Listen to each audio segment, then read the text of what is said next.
श्रीराम. आपल्या सर्वांच्या हृदयस्थ वसणाऱ्या आत्मारामास साष्टांग प्रणिपात करून गोस्वामी तुलसीदास रचित श्री रामचरितमानस या ग्रंथातील जो चतुर्थ सोपान किष्किंधाकांड याचं आपण चिंतन करत आहोत. सज्जनहो, हे आपलाच कथाचिंतन क्रमांक 834. आपण प्रवर्षण पर्वतावरून प्रभू रामचंद्रांच्या दृष्टीतून या वर्षा आणि शरद ऋतूतील वेगवेगळ्या घटनांचा अभ्यास करत आहोत. बघायला गेलं तर अत्यंत सामान्य अशा या वर्षा ऋतू आणि शरद ऋतूतल्या घटना, परंतु संत देखील ज्या पद्धतीने सामान्यांमधलं असामान्यत्वच पाहत असतात, तीच दृष्टी जणू काही प्रभू रामचंद्र आम्हाला या सर्व चिंतनातून प्रदान करत आहेत. सर्व प्रकृतीच जणू काही आपली गुरु आहे.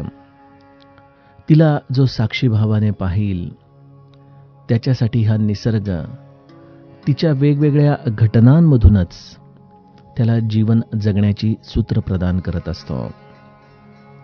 कालच्या टप्प्यामध्ये आपण बघितलं की वर्षा ऋतू संपून शरद ऋतूचं आगमन झालंय आणि प्रभू रामचंद्र या शरद ऋतूची असलेली सुंदरता लक्ष्मणाला सांगू लागले.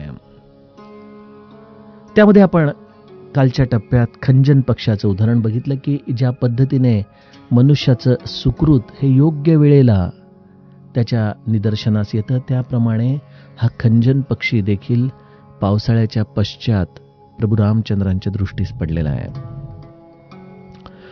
राज्य कारभार करत असताना जी निपुणता एका राजाला आपल्या कारभारामध्ये ठेवावी लागते, ती अवस्था जणू काही या शरद ऋतूचं निर्मळ वातावरण सांगते की कुठं धूळ नाही आणि कुठं चिखलही नाही, असं अत्यंत आल्हाददायक हे वातावरण आहे.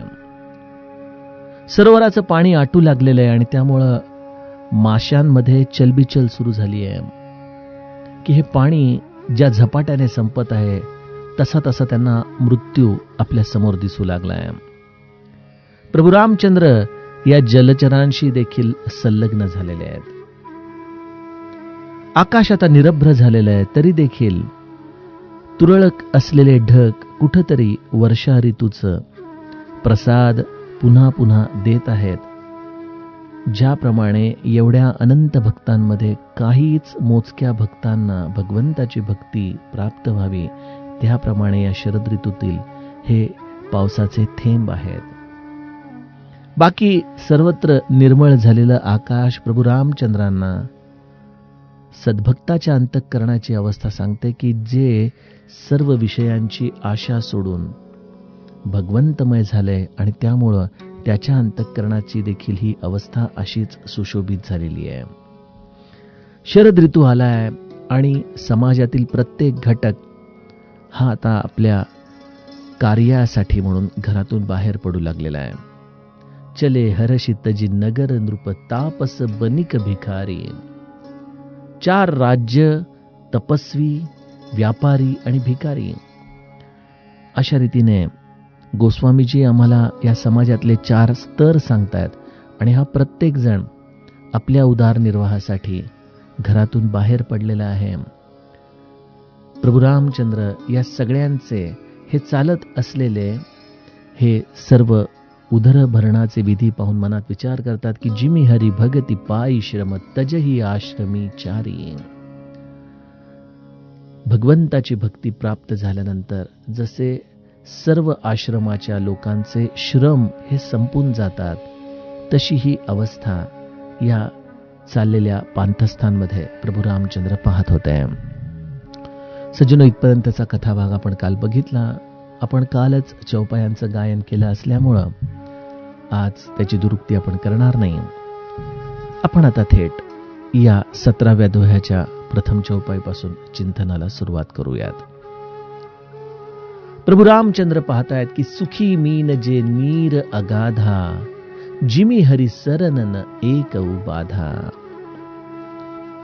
या चौपाईच्या साठी आपल्याला सर्वप्रथम मागच्या दोह्याचा आधार घेतला पाहिजे की इथं या शरद ऋतूत राजा, तपस्वी, व्यापारी आणि भिकारी हे सगळेजण आनंदित होऊन आपलं नगर सोडून आपल्या कार्यासाठी निघालेले आहेत. आणि त्यांना पाहून प्रभू रामचंद्र मनामध्ये विचार करतायत की श्रीहरीची भक्ती प्राप्त झाल्यानंतर चारीही आश्रमाच्या लोकांना श्रमाचा त्रास काही होत नाही. सज्जनो, आम्हाला एखाद्या कार्यामध्ये श्रम का होतात, एखाद्या कार्याचा आमच्या मनाला ताप का होतो, याचा आपण कधी विचार केलेला आहे का? बघा, आपण सर्वच जण कार्य हे सकाळच्या पहिल्या प्रहरापासून करतच असतो. भगवद्गीता आपल्याला हे शिकवते की एक क्षण देखील कार्याशिवाय राहता येणं हे जीवाला शक्य नाही. अहो, श्वास घेणं हे देखील एक शेवटी कार्यच आहे. त्यामुळं कुठल्याही गोष्टीसाठी आम्हाला कार्य सोडून लांब जाता येत नाही. मग अशा या कार्यक्षमतेमध्ये, अशा या कार्यप्रवीणतेमध्ये आम्हाला कष्ट का होतात, आम्हाला त्या गोष्टीचा त्रास का होतो, याचं उत्तर आपण आपल्या स्वतःला विचारावं. आणि ते उत्तर आपल्याला माहीत आहे. बरं, आम्हाला एखाद्या गोष्टीचा त्रास हा तेव्हाच होतो जेव्हा ती गोष्ट आपल्या मनाविरुद्ध घडत असते. त्या गोष्टीचं फळ आपल्या अपेक्षेच्या विपरीत आम्हाला प्राप्त व्हायला सुरुवात होते.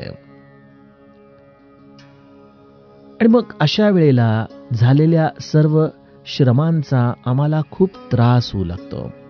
आणि या उलट आपण बघतो की संसारामध्ये आपण अनेकदा खूप कष्ट करतो आणि आपल्या कल्पनेच्या पलीकडे आपल्याला यश मिळतं. आणि जेव्हा ते यश मिळतं तेव्हा आपल्याला त्या आनंदामध्ये झालेल्या कष्टांचा विसरच पडतो.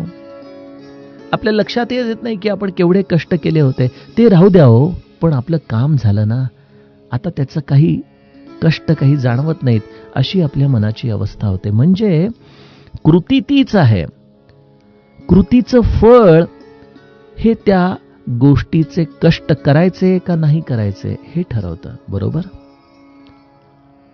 मग आता इथं आम्हाला एकच गोष्ट प्रभू रामचंद्र सांगू इच्छित आहेत की सुखी मीन जे नीर अगाधा, जिमी हरी सरनन एक उपाधा.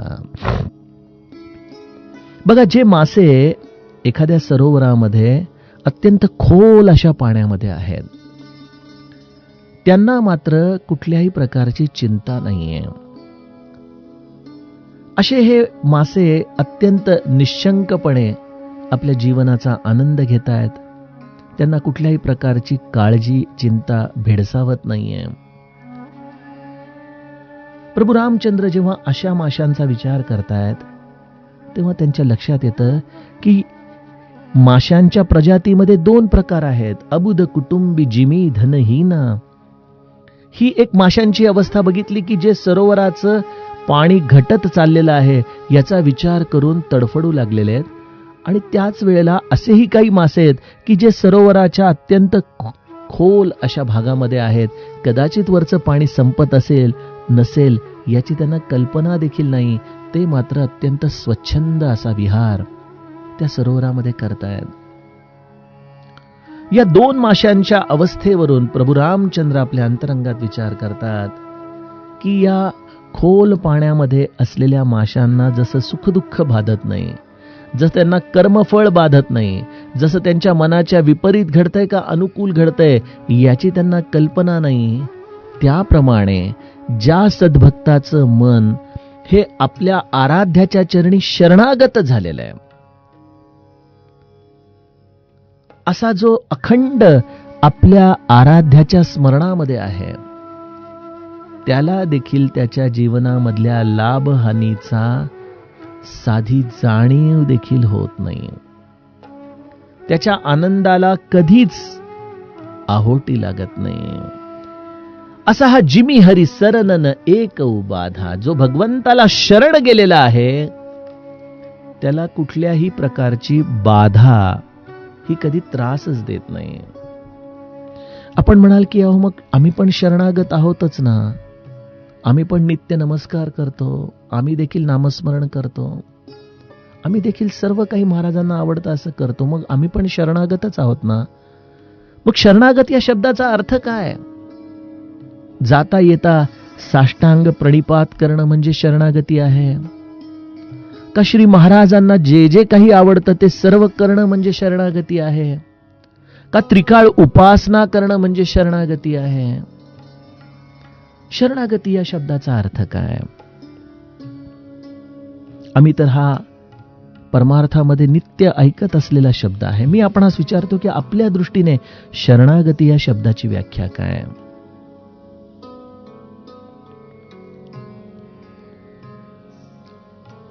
सज्जनो, समर्थ शरणागतीची व्याख्या आपल्याला सांगतात. शरणागताची वाहे चिंता, तो एक सद्गुरु दाता, जैसे बालक वाढवी माता, नाना यत्ने करुनी. शरणागत या शब्दाचा जर आपण या ओवीच्या आधाराने विचार केला तर मी जी काही तुम्हाला उदाहरणं सांगितली, म्हणजे उदाहरणार्थ अखंड नामस्मरण करणं, त्यांची उपासना करणं, तुम्ही जे जे काही श्री महाराजांना आवडते त्या पद्धतीने करणं, त्यांना अखंड साष्टांग प्रणिपात करणं, या सर्व गोष्टी शरणागतीच्या प्रगटीकरणाचे मार्ग आहेत. ठीक आहे, पण प्रगटीकरण म्हणजे शरणागती होत नाही. बरं,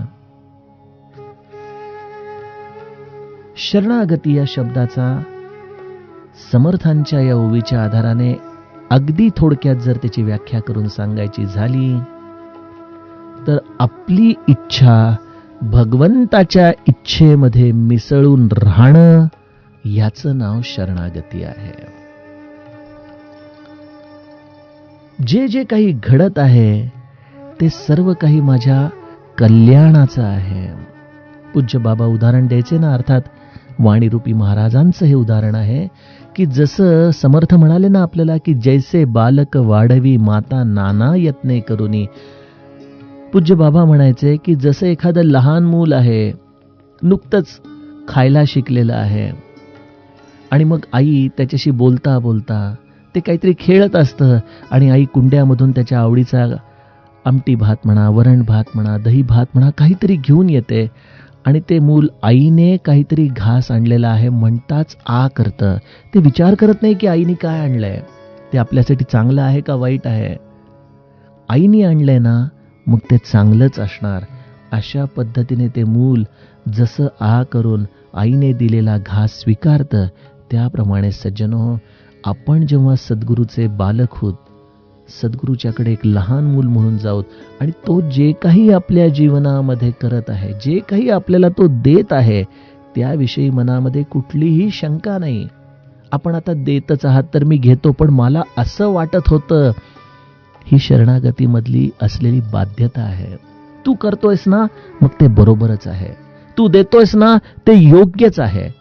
तू जे काही माझ्या बाबत करशील ते सर्व काही माझ्या अंतिम कल्याणाचंच करशील, कारण की तुझं माझ्यावरती सर्वाधिक प्रेम आहे. आणि कुठली आई आहे की जी बालकाच्या हिताविरुद्ध काहीतरी कृती करेल? अर्थातच नाही ना. त्यामुळे श्री महाराज म्हणायचे की मला व्यावहारिक दृष्ट्या जर कोणाचं हृदय कळत असेल तर ते केवळ एका आईचं हृदय कळतं. आपण त्यांना माऊली म्हणतो ना, आपली आई म्हणतो. ऐसे करी सद्गुरु आई. ब्रह्मानंदाने तर तिला थेट आई या पदावरती नेऊन ठेवलेलं आहे. मग ते बालकाचं अहित कसं करेल बरं? पण तशी काही व्रात्य मुलं असतात ना, जसा मी होतो लहानपणी, की कदाचित हातपाय झाडेल, खाणार नाही, मग शेवटी आई अगदी धरून रडत असताना देखील ते मुलाच्या तोंडामध्ये कसं बसं कोंबेल की खा रे, तुझ्यासाठी चांगलंय, त्याच्यामध्ये चांगलं तूप घातलंय, तो भात चांगला माऊ शिजवलाय, तुला भूक लागलीये, तू खा. तरी देखील तोंडातून फुरफुर करत शेवटी अट्टहासाने का होईना 4 शीतक जशी मुखामध्ये तो मूल खातं आणि शेवटी आई देखील कंटाळून म्हणते, आता काय करू, तू यासाठी एवढं छान केलं, तू खातच नाहीस. तसा मी श्री महाराजांचा भक्त आहे की काय? कारण मला त्यांच्या इच्छेच्या पेक्षा काहीतरी वेगळं हवंय. त्यामुळे सज्जनो, मी अखंड या अशा दुःखांमध्ये हा जसा अबुध कुटुंबी जिमी धनहीना, तो जसा सतत सैरभैर होऊन विचार करत असतो, तशी माझ्या मनाची अवस्था होते.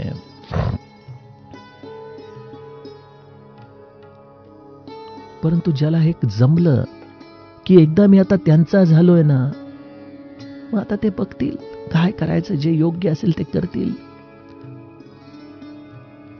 आपण म्हणाला हो पण आता महाराज तर समाधी रूपात आहेत, मग त्यांना आम्ही कसं विचारायचं, काय करू, हे करू का ते करू. अनेक लोक बघा घरांमध्ये चिठ्ठ्या देखील टाकतात. माझा त्याला काही विरोध नाही बरं, परंतु चिठ्ठ्यांमध्ये देखील जे 2 पर्याय आपण लिहितो ते आपल्या बुद्धीच्या आधाराने लिहित असतो की हे करावं का ते करावं. परंतु कदाचित त्याच्यामध्ये 3रा देखील कुठला तरी पर्याय असतो जो आपल्या बुद्धीला माहीत नसतो. त्यामुळं आपण पूज्य भाऊसाहेबांनी जे केलं ना ते करावं, की स्वारीच्या कानावरती घालावं की महाराज असा असा प्रश्न आहे आणि माझ्या अनुभवाने, माझ्या तर्काने मला असं वाटतं की हे करणं योग्य आहे. मी त्या दिशेने प्रयत्न करतो. जर ते योग्य असेल तर तुम्ही माझ्याकडून ते करून घ्या. असं म्हणून आपण शरणागत भावनेने त्या कार्याला लागावं. जर श्रींची इच्छा देखील तशीच असेल तर ते कार्य निश्चितपणे पुढे जाईल, यशस्वी होईल. आणि कदाचित जर त्यापेक्षा काही वेगळा पर्याय उपलब्ध असेल तर श्री महाराज तुम्हाला त्या दिशेने देखील नेतील. परंतु त्यांच्यावरती 100% विश्वास पाहिजे बघा आपला.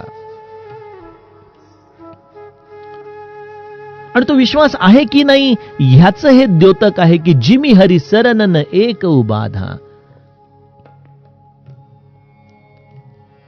जेव्हा जेव्हा माझ्या मनात शंका येईल, जेव्हा जेव्हा माझ्या मनामध्ये सद्गुरूंना हा प्रश्न विचारावा असं वाटेल की आता नेमकं काय करायचं बाबा, आम्ही काय करू, त्या वेळेला आपण मनामध्ये समजावं की जशी श्री महाराजांची इच्छा असेल तेच होईल.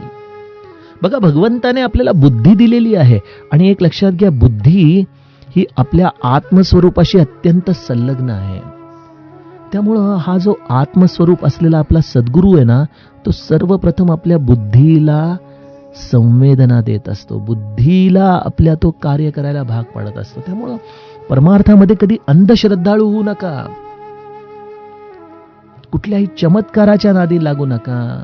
असे बाह्यांगाच्या आधाराने गोष्टी घडवून आणणं म्हणजे परमार्थ नाही. आपण आपली बुद्धी गहाण टाकू नये. आपण आपल्या बुद्धीला अखंड विवेकाच्या आधाराने सद्गुरूशी संलग्न ठेवावं आणि त्यातून आपल्या जीवनाला अत्यंत योग्य अशी क्रिया करण्याचं मार्ग सद्गुरू दाखवतात. पण आपण म्हणाला आहोत की जरी त्या मार्गाने गेलो आणि जर अपयश आलं तर कदाचित ते अपयशच आपल्या कल्याणाचं होतं. हा विश्वास आपला तिथं अबाधित राहायला पाहिजे. श्री महाराज म्हणतात की जर एखादी लांब उडी मारायची असेल तर 4 पावलं मागं यावं लागतं, त्याशिवाय लांब उडी देखील मारता येत नाही. एखाद्या कार्यामध्ये आलेलं अपयश हे आपण आपल्या सद्गुरूला प्रश्न विचारण्यापेक्षा त्या अपयशाला यशाची पुढची पायरी आहे असं समजून आपल्या जीवनामध्ये स्वीकारावं. काय कमी राहिली आहे त्याचा विचार करावा. आपले प्रयत्न कुठं कमी पडले असा आपल्या अंतरंगामध्ये आपल्या स्वतःला पृच्छा करावी. आणि जे श्री महाराजांनी आपल्याला दिलेलं आहे ते अत्यंत योग्य आहे. ही मनाची धारणा कधी ढळू न देणं याचं नाव शरणागती आहे बघा. मग तुम्ही ती अंतरंगामध्ये भावना दृढ ठेवून बाह्यांगाने जेवढं तुम्हाला शक्य आहे तेवढं सगळं करा. नामस्मरण करा, उपासना करा, जे जे काही योग्य आहे, जे जे काही तुम्हाला शक्य आहे, जे आज तुमच्या व्यस्ततेमध्ये बसू शकतं. शरणागतीला मोजमाप नाही बरं का, की एवढा जप म्हणजे शरणागती. मी त्या मोजमापामध्ये शरणागती मोजू इच्छित नाही. तुमच्या मनाची धारणा ही शरणागतीच्या आधाराने मोजता येते. एक अढळ विश्वास,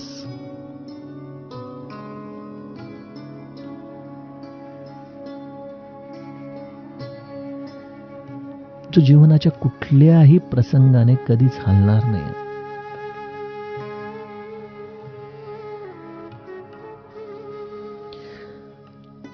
आणि शरणागतीची भगवंत परीक्षा देखील घेतोच.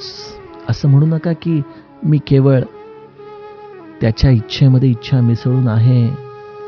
जीवनामध्ये जेव्हा क्षती येईल, जीवनामध्ये आपल्या मनाविरुद्ध घटना होतील, तीच शरणागतीची खरी परीक्षा आहे. तिथं आपल्या आपण स्वतःच मूल्यांकन करावं की मी खरंच परमार्थामध्ये माझ्या सद्गुरूंना शरण गेलोय का. सज्जनो, शरणागतीचाच दुसरं नाव तितिक्षा आहे. सहन करणं, स्वीकारणं, आपल्या मनाविरुद्ध असलं तरी स्वीकारणं.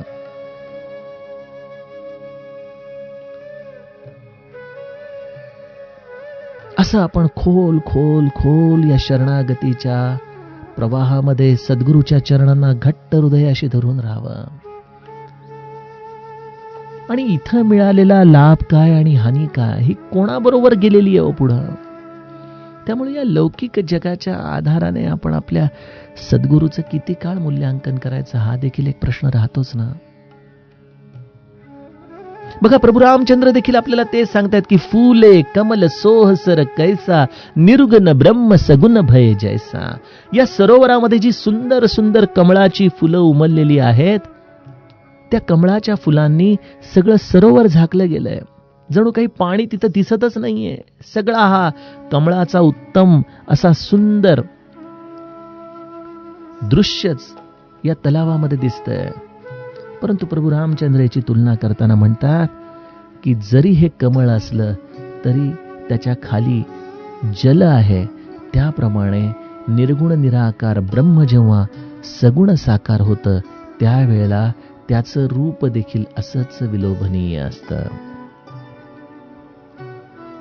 सज्जनो, यातून खूप सुंदर सुंदर अर्थ आहेत. एक अर्थ असा आहे की सगुणाला निर्गुणाचा आधार आहे. हे सगळं जे दृश्य जग आहे, बघा, मी कधी कधी मनात विचार करतो की पृथ्वी गुरुत्वाकर्षणाच्या कक्षेमध्ये एखादी वस्तू आपण वरती टाकली की क्षणामध्ये ती खाली येते. परंतु एवढी मोठी पृथ्वी या अवकाशामध्ये अनंत ग्रहांच्या समवेत कोण तोलून धरतंय? कुठली शक्ती आहे जी एवढ्या प्रचंड अवजड अशा ग्रहांना आकाशामध्ये तोलून धरतीये? म्हणजे हे जे काही दृश्य जग आपल्याला दिसतंय त्याच्या मागे कुठली तरी एक शक्ती आहे जी आपल्याला कळत नाही, जिचा आपल्याला स्पर्श नाही. अशा या निर्गुण निराकाराच्या आधारावरतीच हे ब्रह्मांड उभं आहे ना. आणि दासबोध जसा जसा आपण मनापासून वाचूत ऐकू तेव्हा एक लक्षात येतं आणि ते सूत्र अनिर्वचनीय आहे. त्याला अनुभवच करावा लागतो की सज्जनो, भगवंताने सृष्टी केली तयार नाही तर भगवंतच सृष्टी झालेला आहे. हे ज्याला लक्षात येतं त्याला करुणा या गोष्टीचा अर्थ स्वाभाविकपणे कळतो. कारण की हे समस्त दृश्य जग हे निर्गुण निराकार, केवळ त्याच्यातला अंशात्मक भाग हा सगुण साकार झालेला आहे.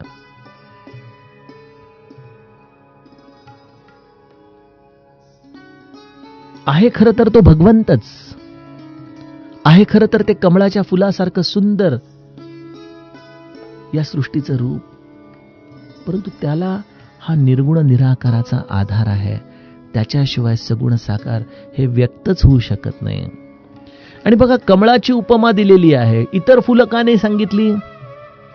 याचे देखील दोन अर्थ आहेत. एक की या निर्गुण अर्थात या शाश्वत रूपावरती आलेलं सगुण म्हणजे कमळ, याला काहीतरी आयुष्यमान आहे, उत्पत्ती स्थिती लय आहे. त्याला ते उमलेल, ते बहरेल आणि ते मिटून देखील जाईल आणि ते पाण्यामध्ये विरघळून देखील जाईल. त्याप्रमाणे या निर्गुणामधूनच हे सगुण उत्पन्न होतं, त्यामध्येच राहतं, त्यामध्येच लीला करतं आणि पुन्हा निर्गुण निराकार होऊन जातं. आणि दुसरा अर्थ असा आहे की त्या कमळाचं खरं रूप जर आम्हाला पाहायचं असेल, जर या सृष्टीची विलोभनीय अवस्था आम्हाला पाहायची असेल तर आम्हाला आमच्या हृदयाचं कमळ करायला हवं. म्हणजे काय? कमळ ज्याप्रमाणे जलामध्ये राहून निरासक्त आहे, सर्व जलापासून तिथं असलेल्या वेगवेगळ्या प्रकारच्या चिखलापासून जसं कमळ अलिप्त आहे, त्याप्रमाणे सज्जनो, या सृष्टीमध्ये राहताना जो त्रिगुणांपासून अलिप्त आहे, किंबहुना तो राहण्याचा अखंड प्रयत्न करतोय, जो साक्षी आहे या सृष्टीचा, त्यालाच हे सृष्टीचं रूप एखाद्या कमळाच्या ताटव्याप्रमाणे विलोभनीय दिसेल बरं का. त्याचे जोपर्यंत तुम्ही साक्षी होत नाही तोपर्यंत हा भगवंत सृष्टी झाला आहे याची अनुभूती आपल्याला येऊ शकत नाही.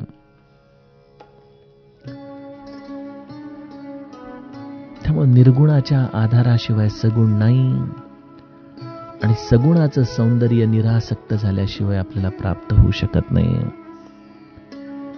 आणि मग या निरासक्तीच्या आधाराने जेव्हा आपण सृष्टीचं दर्शन घेतो तेव्हा आपल्याला लक्षात येतं की गुंजत मधुकर मुखर अनुपा सुंदर खगर व नाना रूपा. या सृष्टीमध्ये देखील एक नाद भरून उरलेला आहे, सुंदर नाद आहे तो. जो ओंकार म्हटला जातो या सृष्टीच्या उत्पत्तीच्या आधी, तोच जाणीव रूपाने हा नाद या सृष्टीमध्ये भरलेला आहे.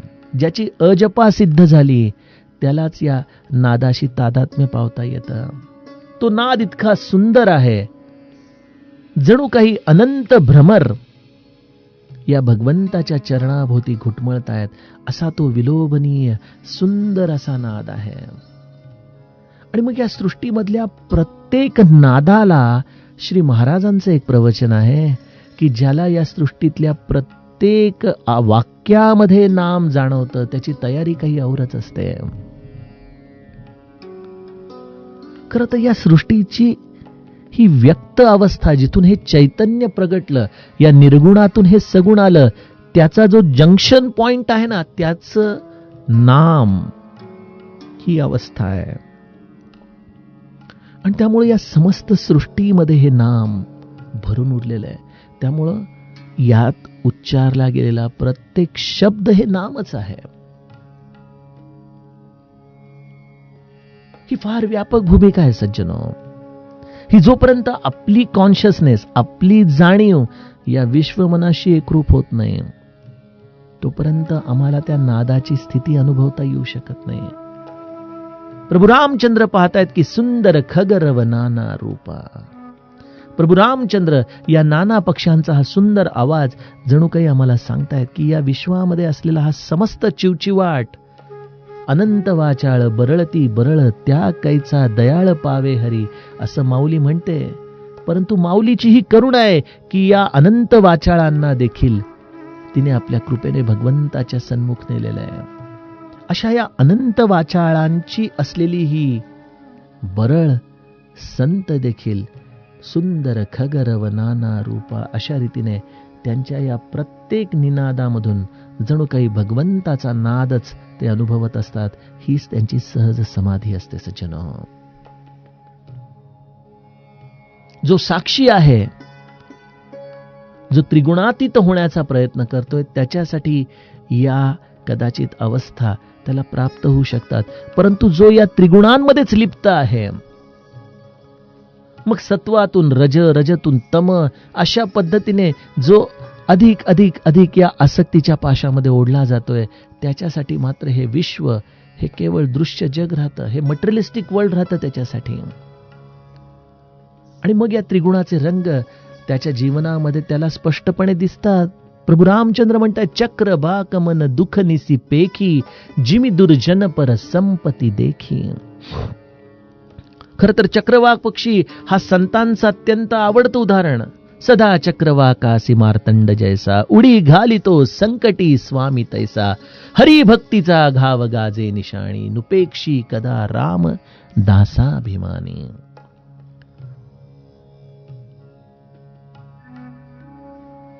परंतु हा चक्रवाक, इथं प्रभू रामचंद्र म्हणतायत की हा चक्रवाक आता रात्र येणार आहे, रात्रीचा अंधकार होणार आहे, हे पाहून मनामध्ये अत्यंत दुःखी होतोय. तो कसा दुःखी होतोय? जसं एखाद्या दुर्जनाला दुसऱ्याची संपत्ती पाहिल्यानंतर त्रास होतो. आपल्याला हे मिळत नाहीये, आपल्याला ते प्राप्त होत नाहीये, अशा या असूयेने तो ज्याप्रमाणे झुरत असतो, ज्याप्रमाणे चक्रवाक अर्थातच हा चकवा चकवीसाठी रात्रीच्या अंधकारामध्ये फिरत असतो, घुटमळत असतो, जवळ असूनही तिची त्याला भेट होऊ शकत नाही, त्याप्रमाणे दुर्जन देखील स्वतःचं धन जवळ असतानाही दुसऱ्याच्या संपत्तीची ईर्ष्या करत अशाच पद्धतीने झुरत असतो. सज्जनो, या साक्षी भावातून आपण जसे खाली उतरतो आणि या तमोगुणाच्या दिशेने जाऊ लागतो, तसं तसं हे आपल्याला एक एक उदाहरण प्रभू रामचंद्र सांगतायत. हा मत्सर येतो कुठून? या ईर्षेतून तर येतो. आणि मग जे त्याला मिळालेलं आहे ते मला देखील मिळावं, यासाठी तो जगाकडं आस लावून बसतो. चातक रटत तृषा अति ओही, जिमी सुख लहहीन संकर द्रोही. प्रत्येकाला सुख हवंय, कोणाला सुख नकोय, परंतु त्या सुखासाठी प्रत्येक जण या जगाकडे डोळे लावून बसतो. समर्थांचं ते उदाहरण मी आपणास सांगतो ना, की एक मनुष्य आपल्या वडिलोपार्जित घरात राहतोय आणि सुखासाठी त्या वडिलोपार्जित घरात राहत असताना बाहेरील समाजाकडून काही पैसा अडका मिळेल का अशी अपेक्षा धरून बसलाय. परंतु त्या अज्ञानी जीवाला हे माहित नाही की आपण ज्या पैशासाठी झुरतोय, ज्याच्या आधाराने आपण सुख घेऊ इच्छित आहोत, त्या पैशाची खरी उत्पत्ती तर आपल्या घरातच आहे. कारण त्या पूर्वजांनी त्या घराच्या खांबांमध्ये सोनं वितळून भरून ठेवलं होतं. जर त्याचा शोध त्याला लागला असता तर त्याला कधीच या समाजाकडून सुखाची अपेक्षा ठेवावी लागली नसती. सज्जनो, हे घर म्हणजे आपलं हृदय आहे. आम्हाला देखील प्रत्येकाला सुखाची अपेक्षा आहे. सुख मिळावं यासाठी आम्ही देखील धडपडतोय. आम्ही देखील या बाह्य जगाकडे असेच डोळे लावून बसतोय. परंतु या घरामध्ये आत गुह्य ठिकाणी जो महादेव बसलेला आहे, जो शिव आहे, तो या शिवतत्वाला जो सन्मुख होतो तोच खरा सुखी होतो. आणि या शिवतत्वाला विन्मुख राहून बाहेरच्या जगाकडे डोळे लावून बसाल तर कदाचित तुमच्या मनापेक्षा जास्त पैसा मिळेल, परंतु तो पैसा तुम्हाला कधीच सुखी करू शकणार नाही.